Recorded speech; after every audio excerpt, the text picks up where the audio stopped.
Hello students, welcome to our online session. Today's session we will be discussing about concept of priority scheduling. If you could remember these classes, we are discussing about CPU scheduling algorithm. We finished two of such algorithm. One was FCCFS, first come first serve. So the process which entered first will be served first. So in the last session we discussed about SJF, that is shortest job first job. Among the process, whichever is the shortest job was given priority, and then based on that execution will happen. And today's class will focus on the scheduling algorithm called priority scheduling. The term only says priority, so here importance is given for the process which have a higher priority. So schedulers select the task as per the priority. So whichever task has a higher priority, that will be done. After that, whichever higher priority will be executed. Next, once that job is done, next higher priority job will be taken care. So this priority algorithm can be performed in both the scheduling process, like it is suitable for preemptive priority scheduling and also for non-preemptive priority scheduling. And then in case if it is preemptive priority scheduling, if a new process arrived at a ready queue for has a higher priority than the currently running process, the CPU is preempted, which means processing of the current process is stopped and incoming new process with higher priority get the CPU for its execution. We always know preemptive scheduling means any higher priority work comes, then the current job will be temporarily halted and preference will be given. So these type of algorithm can be applied for preemptive algorithm also, and these kind of scheduling algorithm can be applied for non-preemptive. Non-preemptive means once the process is current started, until it finishes it will do the task, then only next process job will be allotted. So in case of non-preemptive priority scheduling, if a new process arrives with a higher priority than the current running process, incoming process is put at the head of the ready queue, which means that after execution of current process it will be processed. So non-preemptively, whichever process is currently working on, that will be completed, then it will allow a job with a higher priority. So this can be suitable for preemptive priority scheduling and also non-preemptive priority scheduling. Some of the characteristic when we see CPU algorithm that schedules process based on priority. So based on the priority also will be given in the CPU scheduling on itself. See in a real-time example, when you take when you are working with your smartphones or any devices, when call comes, priority is set for the call. So once call when you receive, if you are watching a video, your video will be halted for some time and ringtone only will be appearing in the front. If you answer the call or if you cut the call after you end the process only, whatever you are doing, you can retrieve back. So priority, so only based on priority this will work. It is used in operating system for performing batch process. So where we can use means when we are doing any batch based process work, we can prefer this scheduling algorithm. In case if two jobs have a same priority, in that case first come first serve basis will be served. In priority scheduling, number is assigned to each process that indicates its priority level. So how we identify the priority means for an every task, priority level is fixed. So based upon the highest priority, job will be taken care. In this type of scheduling, if a new process arrives that is having a higher priority than current running process, then the current running process is preempted. So when a new process comes which having a higher priority means the current process will be halted and the higher priority job will be given preference in case of if it is a preemptive priority scheduling. But even though it has a lot of advantages, there are disadvantages also. One disadvantage is there is time where indefinite blocking or starvation happens. So in case in a set of activity, all the things, all the process which you are entering has a higher priority, the lower priority job has to keep on waiting. So sometime it will lead to a level of starvation. Starvation means CPU ಅಲ್ಲಿ enter ಮಾಡುವಾಗ everything is a higher priority job. Even though first lower priority job has entered also, it has to literally wait to complete its task. So this might lead to indefinite blocking or starvation. A process is considered blocked when it is ready to run but has to wait for a CPU as some other process is running currently. So in case it is some process is waiting for a longer time, then it is considered to be in the blocked state. So that would be the disadvantage which we can observe in this. Based on this also we can solve some problem. You need to understand the structure. Whenever a priority scheduling is given, process will be there, CPU burst time will be there, priority also will be given. See, calculation is going to remain the same, how we do for FCFS and SJF, but the Gantt chart appearance will change.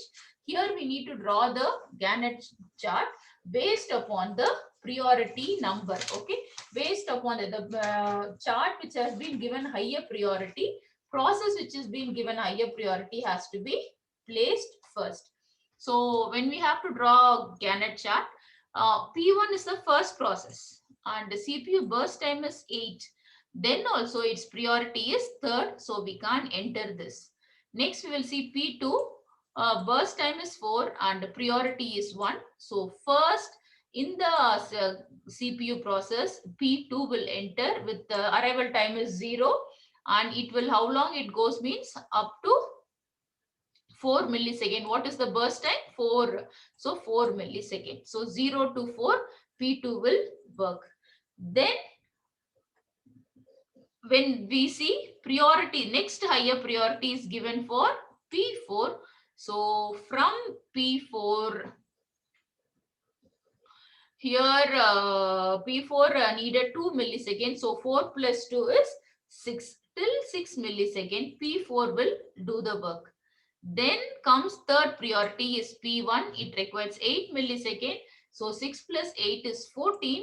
So up to 14 millisecond, P1 will be performed. And P3 is the fourth priority and it requires 6 millisecond. 14 plus 6, 20. So P3 will complete it 20 milliseconds. So priority Gantt chart has to be drawn like this based upon the priority chart. Okay. So first P2 should be drawn 0 to 4. Then P4 2 milliseconds only required. So 4 to 6. Next P1 8 milliseconds. So 6 plus 8 14. And P3 14 plus 6 20. Done. Once Gantt chart is done, calculation is all same.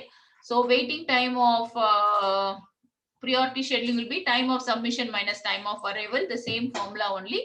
So P1, so when it is submitted means 6 only we are starting P1. So put 6 minus 0. So you need to take care of these values when you are entering. So P1 is starting only as a third process. So the starting time is 6.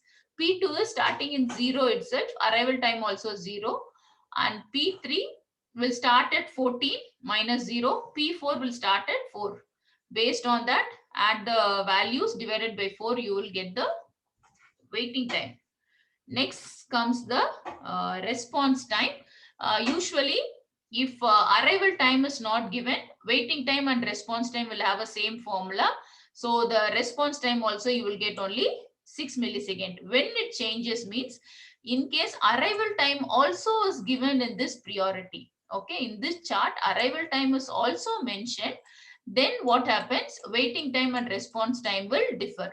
But for our syllabus is concerned, most of the cases we won't be given arrival time. We will be just given to do the calculation based upon the general task. So waiting time and response time calculation will be similar. Next, when you have to calculate turnaround time, formula will be time of completion minus arrival time. So turnaround time of P1 is going to be, time of completion of P1 is 14. So 14 minus 0 or 14. turnaround time of P2 is 4 minus 0, 4. Turnaround time of P3 is 20 minus 6, 20, 20 minus 0. Arrival time is 0, no? And P4 is, completion of P4 is 6. Understand? Is the time of completion. So every process, what time it is completing, that we are mentioning it here. Then add the 4 values and number of processes 4, you will get 44 millisecond. And throughput is usually the same formula, number of process by completion time. Number of processes 4, completion time is 20.2 millisecond. So drawing the Gantt chart alone will be quite different when we compare with other things, and the calculation all is going to remain the same. So here one more example I have taken. We have 4 process in this also, and this is the burst time and priority is also mentioned. So when you have to draw a Gantt chart, just for your idea, I have drawn the Gantt chart. So first process is once again P2. P2, what is the millisecond? 3. So 0 to 3 will be occupied by P2. Then comes P1. So how many milliseconds? 21. So 23 plus 21, it will be up to 24 milliseconds. It is P1. Then comes P2, P4 and burst time is 2 milliseconds. So 24 plus 2, 26 milliseconds. Last is P3 because priority is 4 here. So 6 millisecond, 26 plus 6, 32 milliseconds. So I have drawn the Gantt chart. You need to calculate waiting time, response time, turnaround time and throughput. Do this work and upload it in a classroom app. So this will be a homework problem. Like a priority scheduling, we will move on to our next type of scheduling called round robin. The term round robin is very famous in cricket matches. We will say, round robin round, where each team will be playing with every other team. So the same concept is applied here also.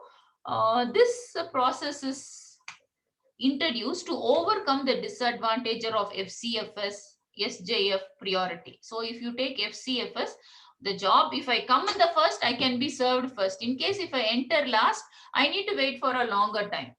So in SJF is taken, small job means I'll be served first. But if my job size is very big, I need to literally wait until to reach. Otherwise, I might go to a state of starvation. When it comes to priority, only the priority job is given importance. If non-priority job, when my process is working, suddenly a priority based job is come, my work will be sent to a wait state and the priority job has to be given importance. So to overcome all these methods, one way is to give equal importance for everybody, to fix a time. This is the time for everybody. Let it be a higher priority job, small job, middle level job, any job comes uniformly when time limit is fixed.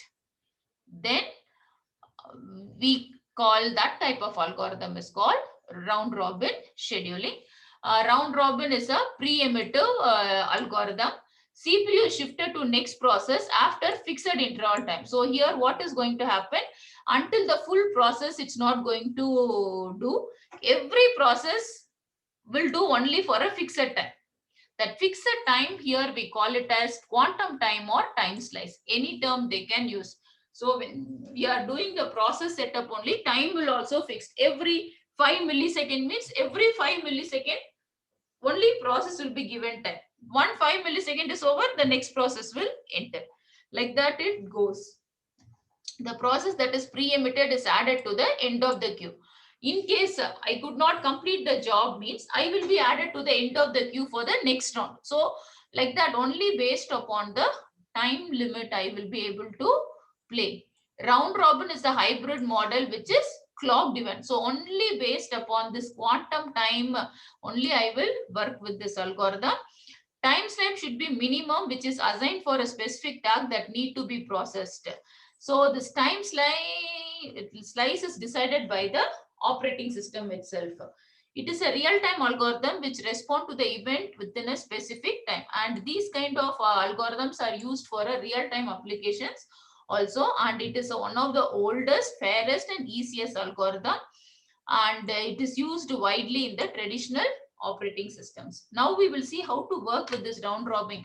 Okay, advantage and disadvantages we will discuss. Then we'll move on to how to work with this round robin algorithm. There is a fairness since every process give equal share. One advantage is equal priority. There is no preference at all, weightage, no preference for anybody. Everybody is given equal importance in this. That is one advantage.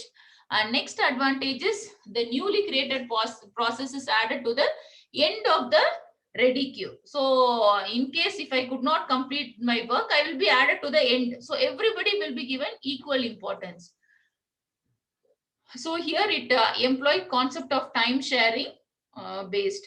While performing round robin scheduling, a particular time quantum is allotted to different job. Any kind of job you do, everybody that equal time quantum is allotted.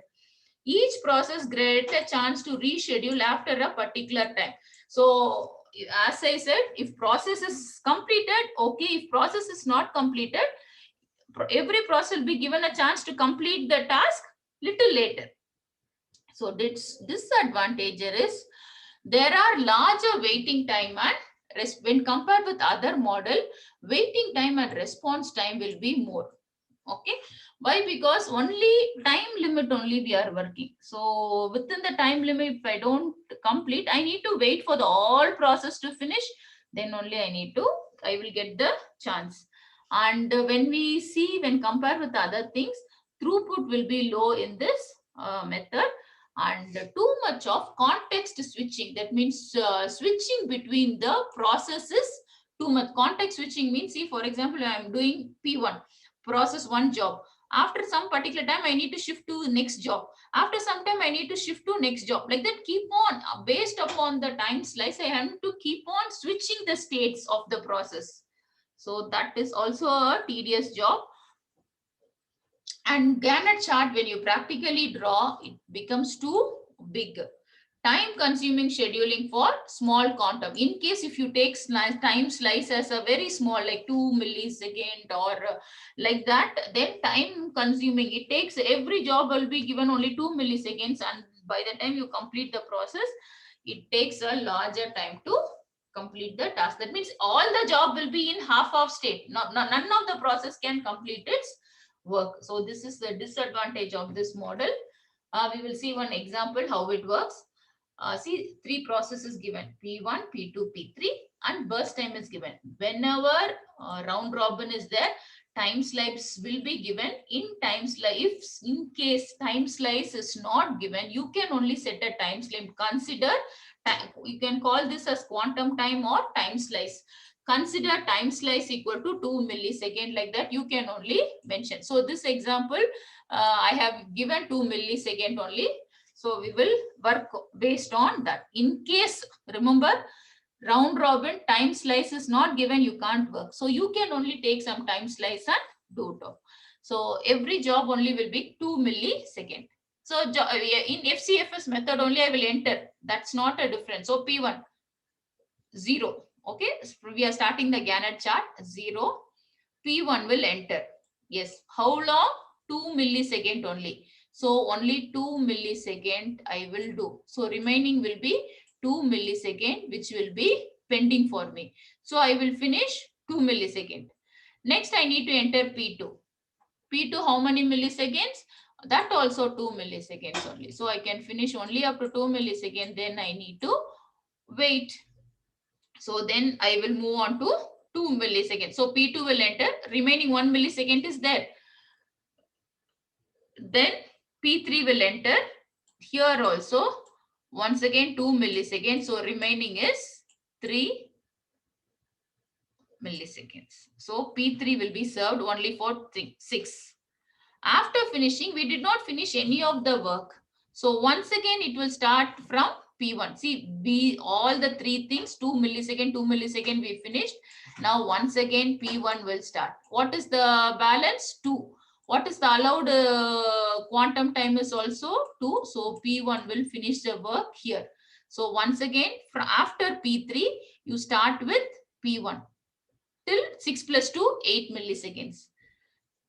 After 8 milliseconds, then P2 also is not completed.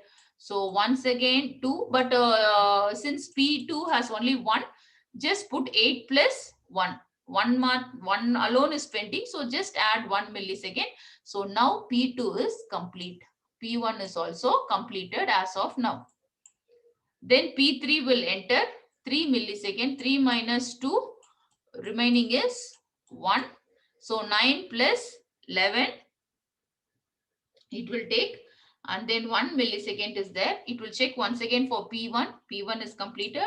It will check for P2. P2 also is completed. So leftover is P3, 1 millisecond. So 11 plus 1, 12 milliseconds. So P3 will be taken. So like this, it will work. Let me repeat the same step once again. In round robin scheduling, process will be given, burst time will be given, and time slice will be given. Based upon the time slice, you need to do. In case if you're not able to complete the time slice, you should bring the process back. So as of now, first P1 will enter. Remember P1, but allowed time is only 2 milliseconds. For every process, 2 milliseconds. So 0 to 2. When I enter 2, I will have 2 pending. So next I will enter P2, then P3. Already these three are there in the process list, correct? Next, since I have 2 millisecond pending, I need to enter P1. Now P2 will enter. P2 early H2 3 millisecond, but allowed is only 2 milliseconds. So 2 plus 2, 4 it will become, and remaining will be 1. So 1 will come and stand in the queue behind P1. Next P3 will enter. P3 will enter. Here also I can do only 2 milliseconds. So remaining is 3. So P3, see here we are entering P3, 2 milliseconds up to 6 it will come. 6 admele, then it will check for P1. P1 has once again 2 millisecond left out. This has 1 millisecond left out. P3 has 3 millisecond left out. So once again, P1 will be taken, 6 plus 2, 8.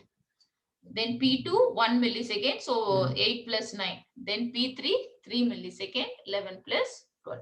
See, calculation is quite simple. Simple only, like same formula only we will use, but drawing the Gantt chart for round robin, you need to be very careful. Okay, it need practice. So we have discussed this method. We will discuss one more method, Gantt chart. Then we will do the calculation so that you will have a better idea. We are round robin. We call it as RR scheduling also. So here consider the process. Time burst, time slice, I have taken it as 5. Okay, it's since it's not given, you can only, in the previous problem it was given. Here it's not given, so I am taking it as 5 milliseconds. Time slice, I am taking it 5 milliseconds. So from P1 we will start. It is 8. So only I can do 5 milliseconds. So balance will be how much?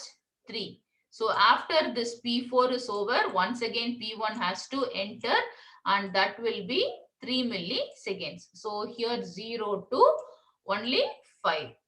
Done. Next P2 will enter. I have 5 milliseconds, but job is only 4. So here we are completing off. So nothing pending is there. So P2 will be done.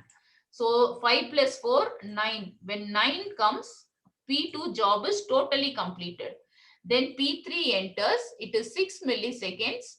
But we have only 5 milliseconds time to do. So 9 plus 5, it's going to be 14.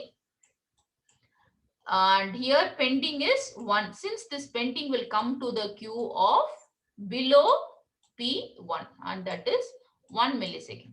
Then P4 has to enter. P4 once again you see 5 millisecond is there, but Kotirva work is only 2. So we have enough of space. So this job also will be completed in this. So 14 plus 2 it is 16, and this is done. Then if you see P1 will enter, what is the millisecond? 3 millisecond. So 16 plus 3, 19. After this job also will be completed because 3 minus 5 is less than 0. And next P3, 1 millisecond, 19 plus 1, 20. So like this Gantt chart has to be drawn for the thing. Then now we will start the calculation. Here, see, process is being splitted. Usually one process tagondre 0 to that particular time we will finish it off. So writing the calculation was simple. But here you need to, how many times you are calculating that process, for all those process you need to mention the formula. Okay. And now we will see waiting time equal to time of submission minus arrival time. That is the formula always we use. So waiting time of P1 means P1 ಎರಡು ಕಡೆ ಇದೆ 0 to 5 also P1, 16 to 19 also P1. So in waiting time you need only time of submission. So starting time ನೋಡಕ್ ಬಂದ್ರೆ this P1 is starting with 0, this P1 is starting at 16. Now you write the formula for first this part of this P1. So time of submission is 0, time of arrival also 0, finished, plus for the this P1. So we have to complete P1 in this part. So we are continuing here. So time of submission is 16 minus time of arrival is this P1 is completed. Correct? That completed time you need to mention. That from here we are starting this arrival time. 0 in the illa because 0 to 5 first time slice of P1 is doing. After finishing this P1 only, next process is entering. So time of submission is 5. So you will get 11. For P2 only one block. We are not dividing because we are completing here. So 5 minus 0. Time of arrival is 5. Submission, time of submission is 5. Arrival is 0. For P3 when you calculate, see P3 is done in two places. This particular block and this particular block. So how the formula will be, starting point only 9 minus 0. So this is first set. And for this what you have to do, completion of this P3, that means starting point of this P3 minus completion of this. So you have to put 19 minus 14. So you will get 14. So when you get this is 9 and this is 5, 14. Next P4 we have only one set. So this is the set. So you just have to give 14 minus 0. So you will get here 14. Done.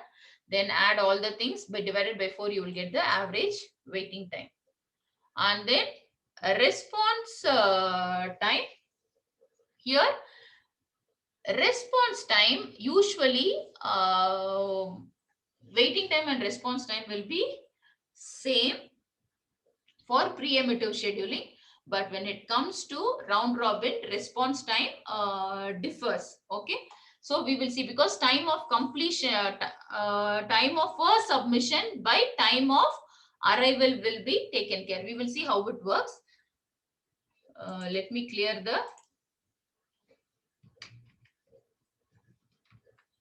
So this will be as per the thing 0, 5, it will be 9, 14, this will be 16, 19 and 20. This is a Gantt chart. Okay. Now time response time. Time of submission or first arrival minus submission bar first submission. Yavadadu ondu. Time of first response or first submission minus arrival time. So for P1, when we are starting, that's all. Okay. When we are completing is not needed. So starting is 0 and arrival is also 0. So you will mention this as 0 only. So this is 0, not 6. It is 0 only. Okay. So here also 0 only.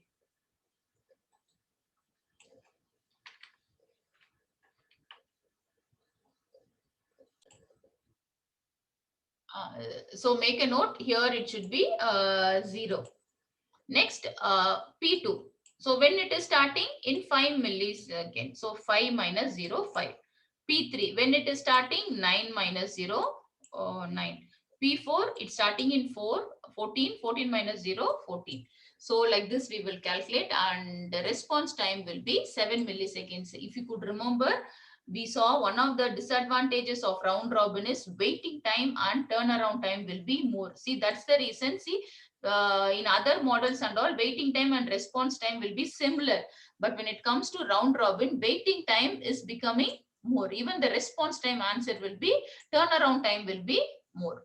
Now we will calculate turnaround time. Time of completion minus arrival time.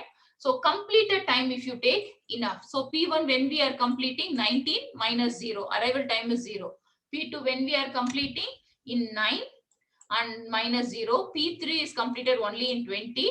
P4 is in 16. Then add the 4 values divided by 4, you will get 64 milliseconds. So throughput is going to be the same. Number of processes 4, total time taken is 20, it is 0.2 milliseconds. So this is how we will calculate. So in round robin, apart from other algorithm, 2 things you need to remember. You need to know how we are placing the Gantt chart, and calculation of waiting time. You need to consider all the process of P1, all the process of P2, all the process of P3, like that you need to calculate. Remaining all will be similar. Do practice these program, then you will understand better. We will see one more example based on round robin scheduling. So this is the burst time given, and the time slice I have taken it as 20. So time slice I have taken it as 20. So when it comes to this, so P1 53 minus 20 only. So how much will be balance? 33 will be balance. So 33 will be placed below P4. So how many millisecond it has to do? 33. So it will enter 0 to 20 will be P1. P2 17. Since 20 millisecond is there, it will finish in 37 itself. Done. So P2 is completed here itself. Then P3 68. So only 20 is allowed. Remaining 48 will be pending. So this 48 has to be placed below P1. P2 complete aitu. So P3, what is the millisecond is 48. Next P3 is 20. So till 57 we have done. P4 24 is there. So 54 7 plus 20 74. P4 is set 20 millisecond, but balance is there 4 milliseconds. So once again P4 also needs some place to complete its 4 millisecond. Then it will enter into P1. Once again 20 millisecond required. Remaining will be 13. 13 will be once again brought to the queue. P1 will come to the thing with 13 as the pending burst time. So next till 97 it will complete. P3 will enter. 48 is there. Only 20 can be served. So it will be 117. Remaining 28 will be there. That will be brought below this 28. Next P4, only 4 is required. So 117 plus 4, P4 will be done. Now P1 will once again enter. 13 has to be served. So plus 13, then 28. So first 20 will be taken, then remaining 8 will be done. So it will take 168 millisecond. Then based on this, you can calculate waiting time, response time, turnaround time, and throughput. So that is your homework problem. You need to calculate waiting time, response time, turnaround time, and waiting time, turnaround time, response time, and throughput. You need to calculate. For this, say I have placed the Gantt chart. You just need to calculate the remaining thing, and you need to upload in the classroom app. Then one more homework problem I have given. This for this quantum time is 4 millisecond. I have only mentioned. So here you draw the Gantt chart and calculate the remaining 4 options. So 3 problems, so 3 homework problems are there. Do complete the work and upload it in the concerned place. With this, we end our session. We will continue in our next session. These 2 are quite important algorithms. See, out of 4 is there FCFS, SJF, priority and round robin. Today's class we have discussed about priority and round robin. Do practice these problems. Any doubt or clarification, you can always put it across in a classroom app. Thank you. Have a nice day.